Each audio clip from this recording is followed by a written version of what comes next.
Good morning. How's everybody doing? Hope you had a great weekend. We got a planter in the shop still, and we probably need to work on this a little bit. I may help Brock out and do a little washing on some row units.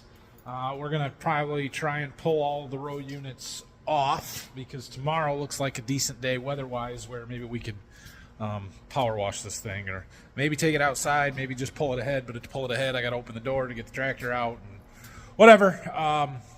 It needs cleaned up down inside where those seat tube, where the seat tube goes between the openers and everything. So, yeah, we'll just keep knocking away at the planter here.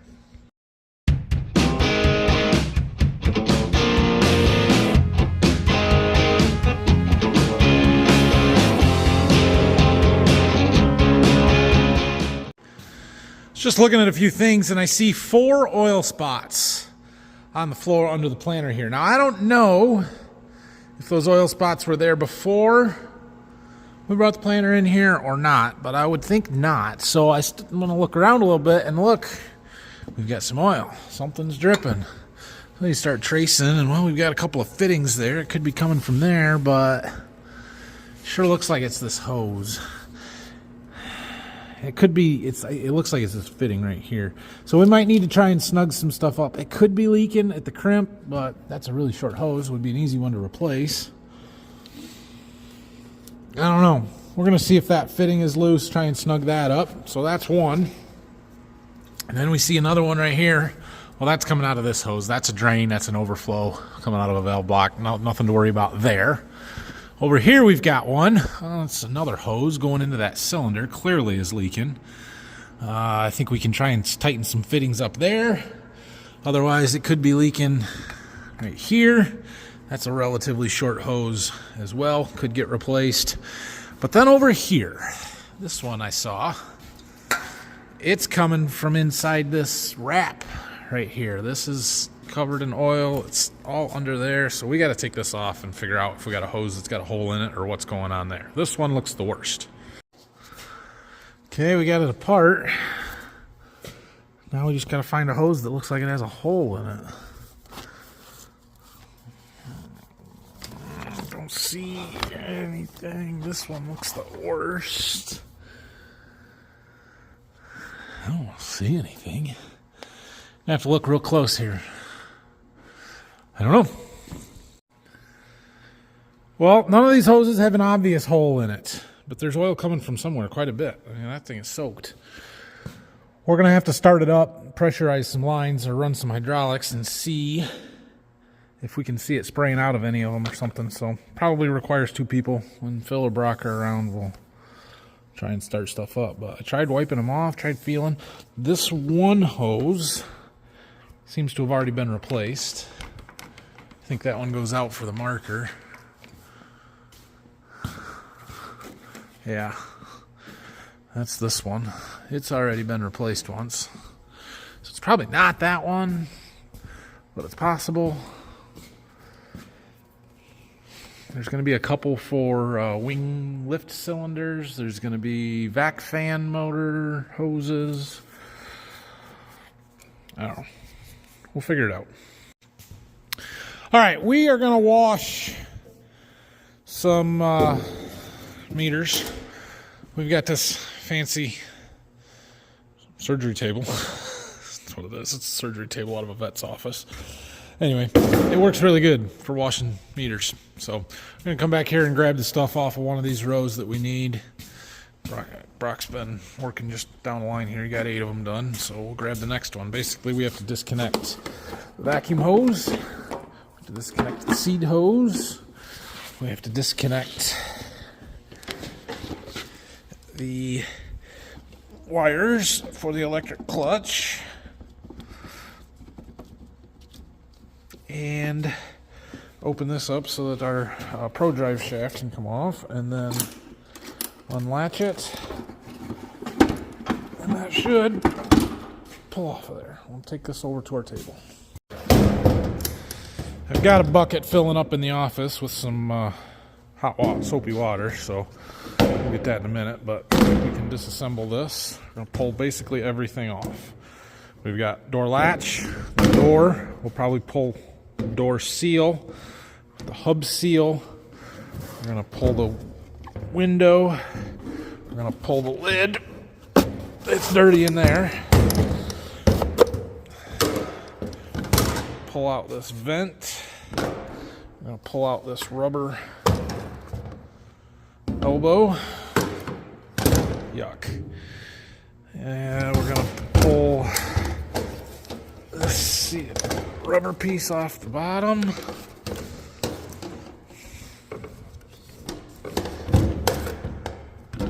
And we're going to pull this little door off.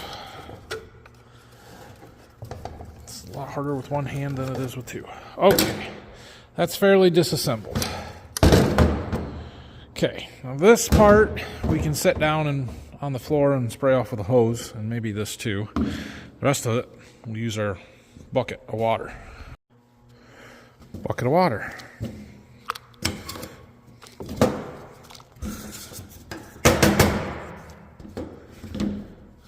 I know, it's overkill. It's overkill going through and washing all these pieces. But you know what it does? Lets me inspect everything really well and know that everything is in really good shape at the beginning of every year. Sometimes we find problems with things. One of the other things we got to check here is spin this, make sure that it turns. Sometimes these clutches, this is the electric row clutch for the row shutoffs, sometimes those bearings freeze up and it doesn't turn. This one turns nice and easy. I will start with cleaning this up.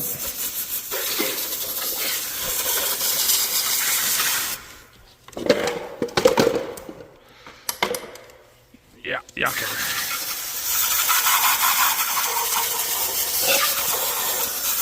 We might have to get a scrub brush and some soapy water in there too.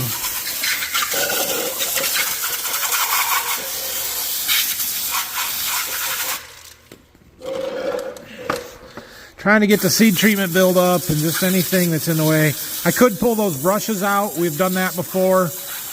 But sometimes the little plastic tabs break when you pull on those. So I usually don't unless there's a seed or something stuck underneath them or something that it looks like we really need to. Sometimes those brushes get replaced if they're all frayed. It's real bad. They don't look, this one at least doesn't look too bad. So yeah. For the most part, not bad. I just want to scrub that inside a little bit. Okay, much better. Now, hopefully my other bucket's not overflowing. Another one with just clean water in it for rinse and stuff. Yep, it's full. Whoops. Okay.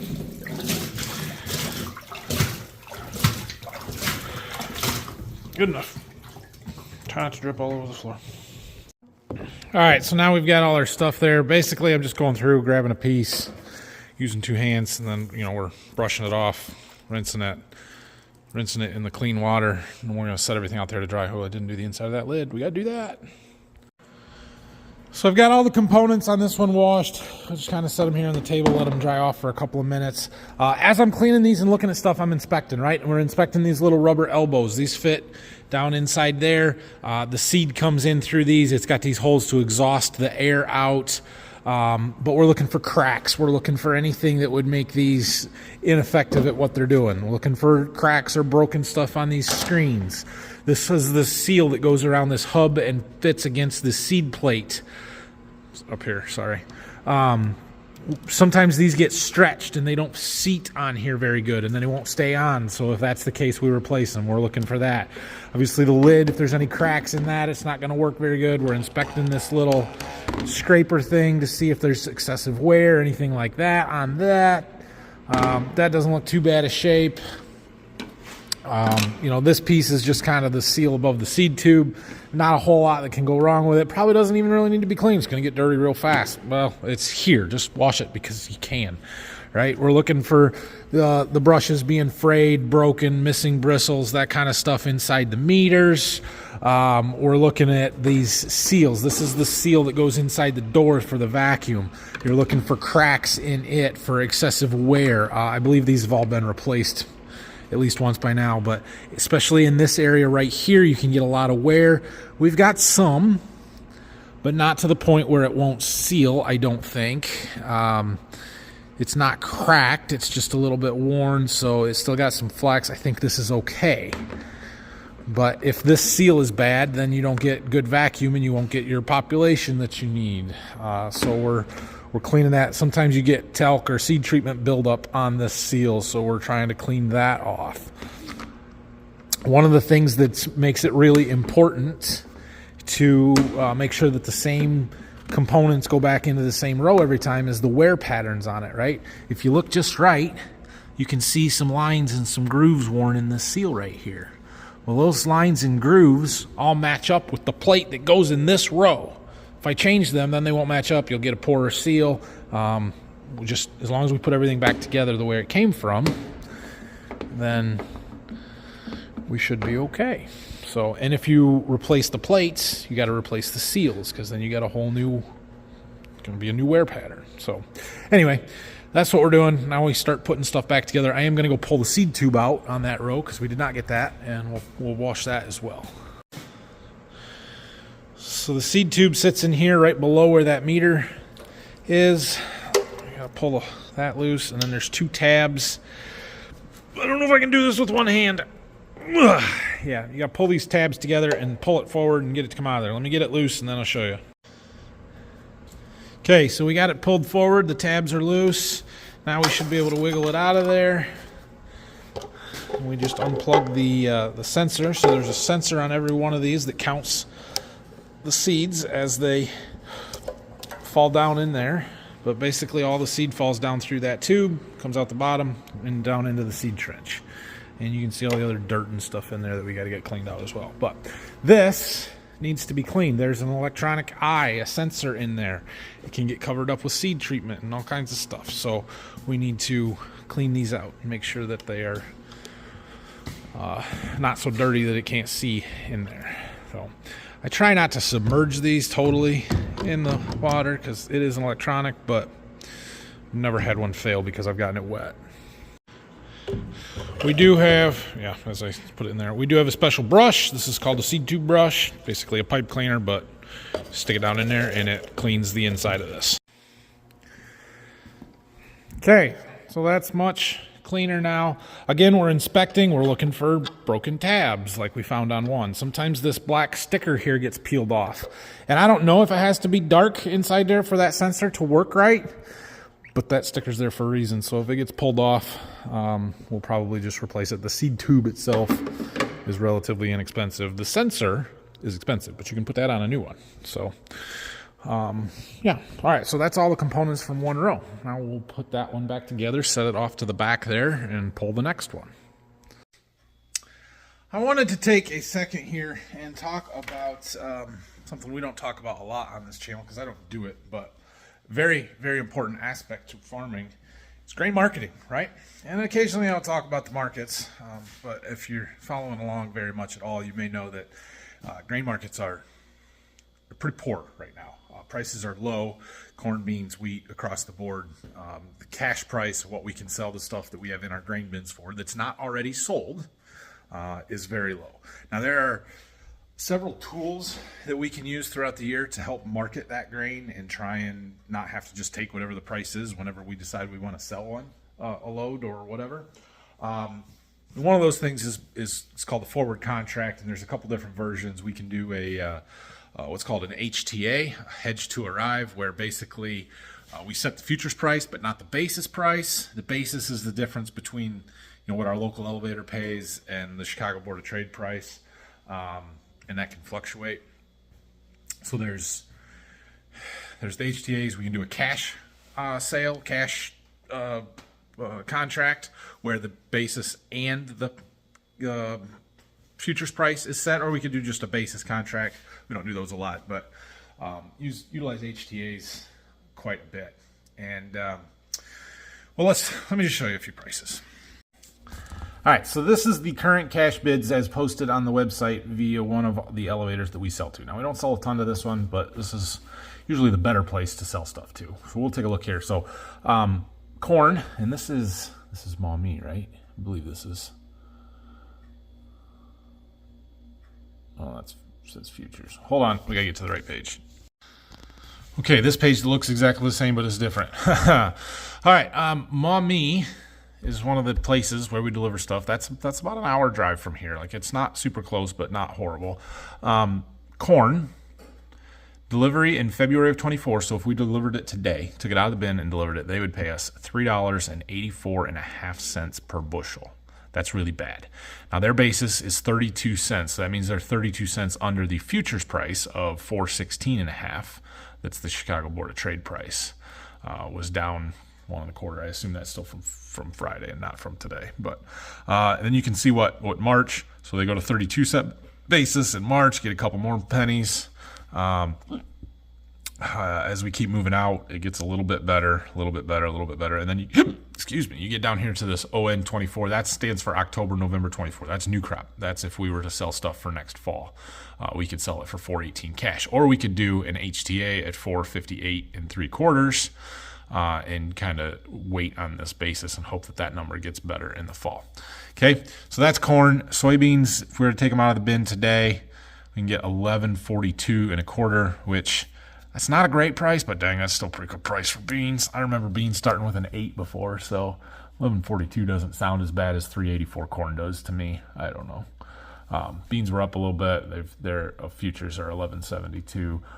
This one down here, that LHSON, that stands for last half of September, October, November. So that would be new crop again, $10.93. Now you're creeping down there, but look at this 55-cent basis number there too. So, and then look at this one, wheat.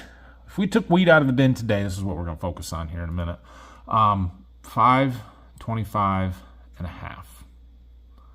That is not good. It's not good at all. Not good. So then we have some other delivery points here. This Albion, that's an ethanol plant owned by this company. Get 401 today versus the 384 at the other place. So we could go up there. The problem is there they have vomitoxin restrictions that we don't know that we would get into it necessarily. So anyway, but let's go back up to this wheat. This current cash price, $5.25.5. Now we have some wheat. I'll say a fair bit. I don't know how much exactly. Of wheat stored in grain bins from July. We're still selling. Some of it is unpriced, and we're going to have to sell it for that $5.25. But some of it we sold ahead of time for winter delivery, whether that was January and it's already gone, or February or March or whatever. Let me show you. So occasionally you'll see these 3 whiteboards in the background here, and I'm going to keep moving and not show you them exactly because those are all of our grain sales. All of those HTAs and cash sales that we've made, that's all there. We're going to focus in on the top corner over there where we have our wheat. Crop year 23, date sold 5/17/22. We sold an HTA for March delivery at $11.81. $11.81. May I remind you, the current cash price is $5.25.5. Now that is an HTA, so we have to take the basis off. Basis is 35 cents. Okay, fine. 11.81 minus 0.35. We got 11.46 a bushel for that corn, and that's a different elevator than this one, so I can't guarantee that that's the same, but that's more than double the current cash price. I'm not claiming that. I did not do it. I have nothing to do or very little to do with the grain marketing around here. Something I should be more involved in. But we nailed that one. That is a win. Unfortunately, it wasn't a huge amount of bushels that got that price. But we do have some other ones up here, 734, 739. Those are also really good sales. So our marketing has done pretty well this year. We have some new crop, 24. For 742, 762.5. So we've got some pretty good sales on the board. One of the keys is when you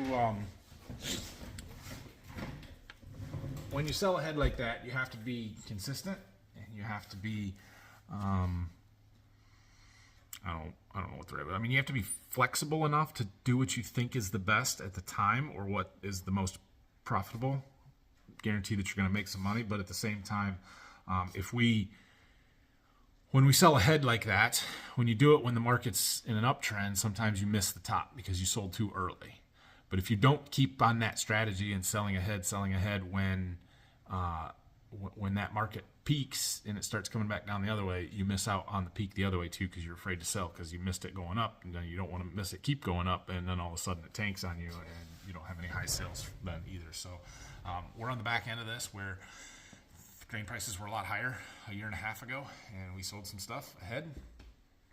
Worked out for us. So anyway, just thought I would give you a little update there. Mostly I'm bragging because we sold some 1181 wheat. For comparison purposes, this is from another elevator where we sell a lot more of our stuff to because it's much, much closer. Cash corn right now, 389, which is actually a little bit better than this other one, right? 384, yes. So that's good, especially being, I don't know, 30 miles closer.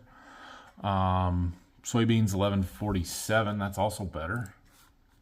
And this 1142, so that's good, but their wheat price is at 511. Which is why we don't really sell any wheat there. We also have some decent prices over here on the corn side for the corn that's in the bin. Like those are much better than the current price at 3 something. So our marketing has done well this year, but again, not enough.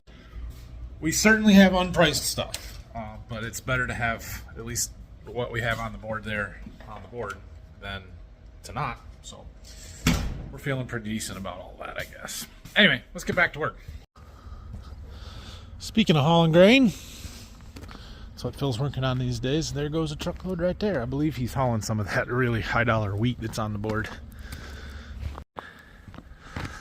Yeah, so he's got the conveyor set up here to the unload. Those 2 bins there have wheat in them. He's getting those emptied. So we do have more wheat. It's at our bins down to Berkey. We've got another 20,000 or so down there. So yeah, that's what he's working on. Back to our planter project here. I got the next row unit taken apart, sorry, not the next one. I got that one put back together. Set that there. We'll grab the next one. That's what I meant to say. Our oil lines for our backhoe came today, so that's good. We can get them put back on and use our backhoe. If you missed that last week, we had a couple of those steel lines on the hoe part of the backhoe that got some holes in them. Or the one was leaking, and the other one, when we took it apart, was underneath the mounting bracket plastic piece, something that was very corroded, so we decided to replace them both while we have it apart. Although this is almost $500 worth of steel hydraulic lines. That's a little ridiculous. Is what it is. Working on washing some more of these meters here, and I noticed something on this one that I have not noticed on the other ones. Can you guys see this grooving right here along the bottom of the aluminum housing? Like I don't know if I've just missed that on the other ones. I need to go back and look at some more, but there's a significant amount of wear along this bottom edge on this one.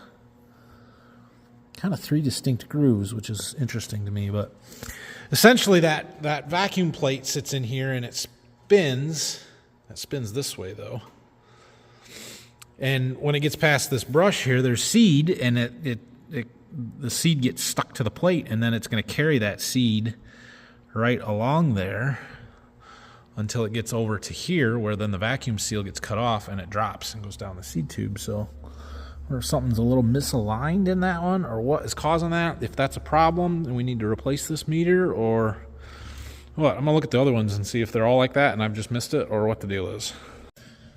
All right, well, I went and ate some lunch, and I've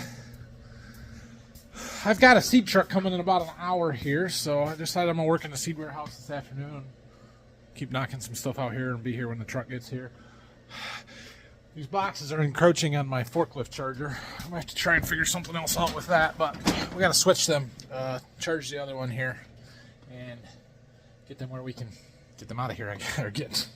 Use them the way we need to. This forklift is one I bought a little over a year ago. It's actually older than my other one, but the battery's better. It lasts longer. But it has developed a leak at the top of that cylinder. I don't know if it's the seal on the end of the cylinder there or if it's the internal on the ram, but when you lift it all the way up, it leaks a fair bit of oil comes flying out of there. I need to get that fixed. I don't want to do it. I can do hydraulics. It's not my favorite thing. I don't want to do it, so I got to figure out where I can take it or who I can have come and do it because I kind of need it. Yeah, we got to get that done. We are getting to the point where this lift is a little too big for the room that I have available. Trying to get it spun around so we can work over here. Put up some more of this white foam. Getting a little cramped. We got a lot of boxes in here. A lot of boxes. The foam pile is shrinking. It's shrinking fast. What are we down to? 1, 2, 3, 4, 5 full bundles and then a partial that I've got. So, yeah, we're getting closer. Let's see if we can't connect these two sides. I got one row all the way down there. I'm going to work on this second one, get out to this truss, and then we just got 1.5 bays, and we might get it done today. All right, I got some more up there. My truck should be here any minute. I've decided I need to clean this corner up, so we're going to move this stuff that we've got left, kind of just push it up out of the way. That way I can pull the lift up in here a little closer and try and conserve some space here. Lots of beans. Got full load. There's about 6 different varieties on this one though, so they're just kind of getting put wherever. We're building our rows out. Well, that's a little better. You know where the best place to store this stuff is? On the ceiling. So let's keep putting it up there. Well, I got a little bit more done. Dad was just down here. He's working on those hydraulic lines on our backhoe. Having some trouble getting some stuff broken loose. Asked if I could help him, so I'm going to run down there and do that.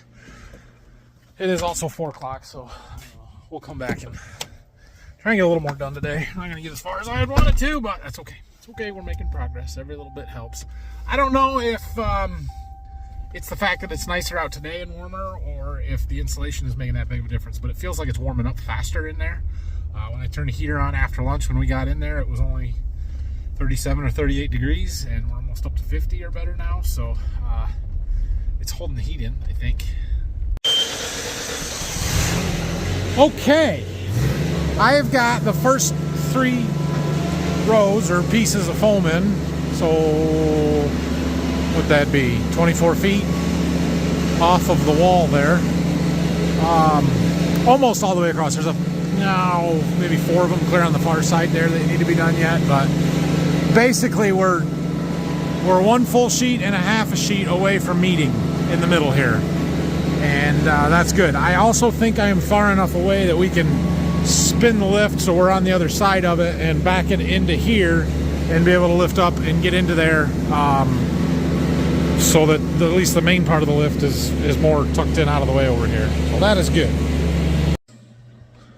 Pretty good progress today. I'm happy for only working down here for the afternoon. I got a lot done by myself. Yeah. All right. Well, I think that's going to do it for today. So thanks for watching this one. If you have any questions and comments, feel free to leave them down below. Pick up all my scraps. Don't forget to subscribe, like the video. Oh, shoot. Nope, not that one. That one. I'm going to leave it on so my fan runs. Okay. Yeah, tomorrow, I'm not 100% sure what we've got going on. We may be working in here some more. Oh, tomorrow's supposed to be the nicest day, the warmest day. And this afternoon got pretty decent out. So, my plan is to work on that bean planer, at least in the afternoon, maybe power washing that. We might work down here in the morning or something.